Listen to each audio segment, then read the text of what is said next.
Business news from the Capital Region. This is Washington Business Report with ABC7 national correspondent Rebecca Cooper. Thanks for joining us for a fresh look at business and finance in the Washington region. I'm Morris Jones. Rebecca Cooper is off. Coming up on today's show, a woman who broke barriers in her field back in the 80s to create a business custom-made to solve problems. And government innovation. It's not an oxymoron.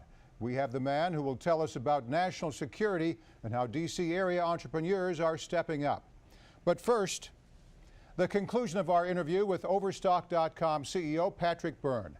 Last week he told us about how his personal friend and mentor, Warren Buffett, had guided him through his projects and successes.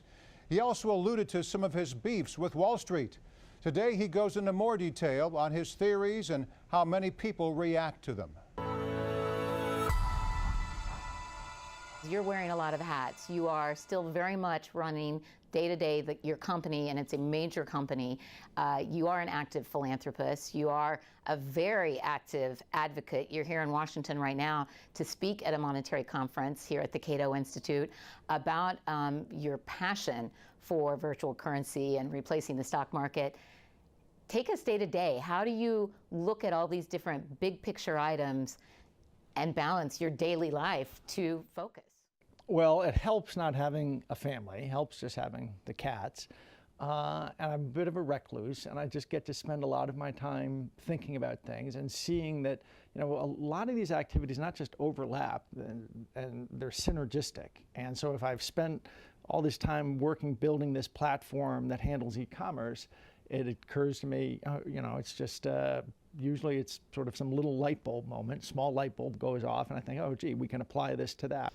So now let's take that to Overstock. It now has so many different facets of it that it's called O Village, where you can go look at different things that the company has to offer, from Main Street businesses, from world businesses. You've taken developing countries, small little entrepreneurs, a wood carver somewhere that's got special things to sell. I've looked at it, great products, to pets. You're helping match up people with shelter pets across the nation. How do you bring together all those different facets as one company? Well, what we realized was this technology we had built, which is really all about connecting people, would let us cut out the middleman in a whole lot of different areas.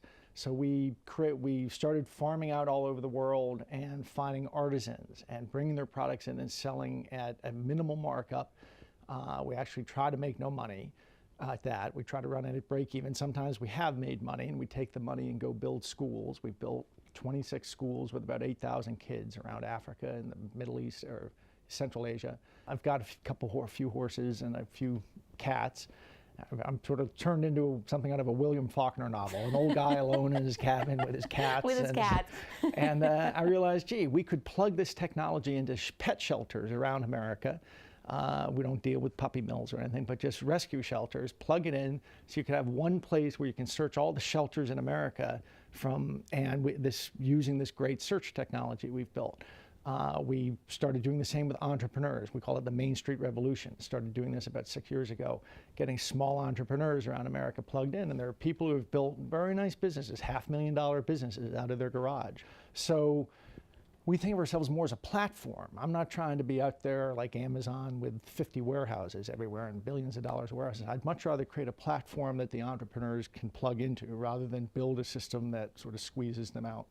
So let's get to another big influence on your life. You say since your 20s, you've been grateful for every day you have.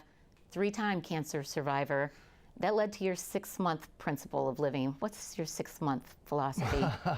Boy, you've really dug up some oldies and come finding. That's a pretty profound one. Well, when I did have cancer a few times. I was treated. Georgetown saved my life at one point, then at Georgetown Hospital. Then I moved up to Memorial Sloan Kettering. I spent about 3 years hospitalized, in and out, but more in than out.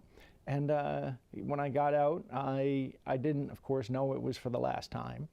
And I figured I had about 6 months, so I thought... To live. And so I thought, well, what do I want to do? If you told a 25-year-old guy you have 2 weeks to live, he'd probably choose to do some things that weren't very productive. But when you got 6 months, you're not going to do that for 6 months. So I tried to do something useful. I went and started, so I chose something to do, and then that turned into something else. Every sort of 6 months, I would reevaluate, thinking, what do I want to do? It seems I have another reprieve. Why don't I keep going? I got to be about 30, 35 before I realized I had really been living my life in these 6-month chunks.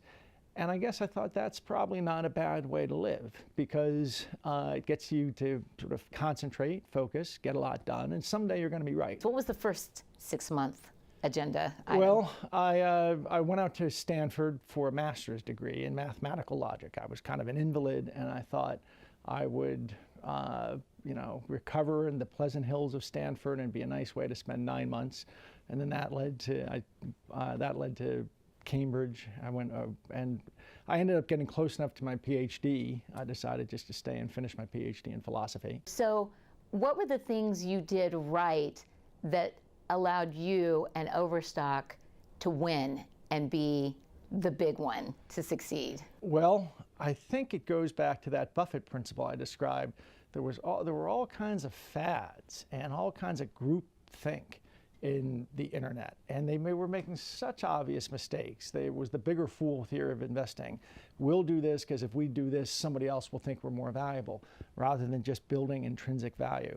So we focused on keeping expenses tight, expenses disciplined, growing revenue, but having margins, all the things your grandfather, if he ran a hardware store, would have understood.